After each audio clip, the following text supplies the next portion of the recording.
د طالبانو دوه تازه او نیک اقدامات: د ډالرو قاچاقبرو ته د سزا اعلان او ترکیې سره بیړنۍ مرسته. نور معلومات هم دلته راسره وګورئ او مینه یوټیوب چینل هم سبسکرایب کړئ. بهرنی چارو وزارت د ترکیې او سوریې له زلزله ځپلو سره نغدي بشري مرسته اعلان کړه. اسلامي امارت په خپرې کړې خبرپاڼه کې ویلي چې د اسلامي ورورولۍ په اساس له ترکیې سره 10 میلیونه او سوریې هیواد سره 15 میلیونه افغانۍ نغدي پیسې اعلان کړي دي. یاد وزارت ویلي که اړتیا شي نو مرستندویه ټیمونه به هم ترکیې ته ولیږو.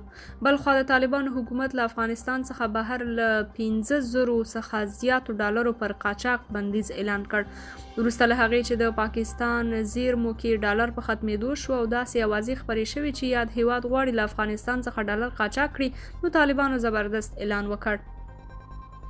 د طالبانو حکومت د ریاست الوزرا دفتر نن سه شنبه د فبرورۍ 9 د سلواغ یا 13 په یوې اعلامیې کې ویلي چې هیڅوک نشي کولی د هوایي ډګرونو له لارې له 15,000 څخه زیات او د ځمکنیو سرحدونو له لارې له 500 څخه زیات ډالر بهر انتقال کړي.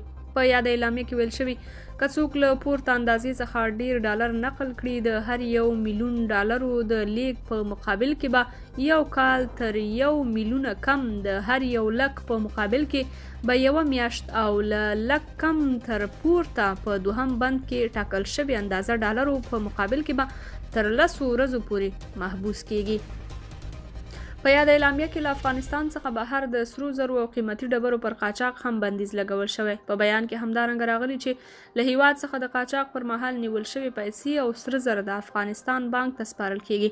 د طالبانو حکومت د دې ترڅنګ ویلي چې افغانستان ته د سیمې هیوادونو اړوندو پیسو قاچاق هم بند دی. د طالبانو حکومت پر داسې مهال له افغانستان څخه بهر د زیاتو ډالرو او قیمتي ډبرو پر قاچاق بندیز اعلانوي چې تر دې مخکې له افغانستان څخه پاکستان او ایران ته د ډالرو او قیمتي ډبرو د قاچاق په اړه راپورونه ورکړل شوي دي. په کابل کې د سرای شهزاده یو شمېر صرافانو مخکې ویلي و چې د افغانستان په بازارونو کې د بهرنیو اسعارو په وړاندې د افغانیو د ارزښت کمیدو اصلي لامل د افغانستان په بازارونو کې د ډالرو کمیدل او بهر ته یې قاچاق دی. تاسو مو هم خپل نظر را سره د کمنټ له طریقه شریک کړئ او د نورو معلوماتو لپاره چینل هم سبسکرایب کړئ.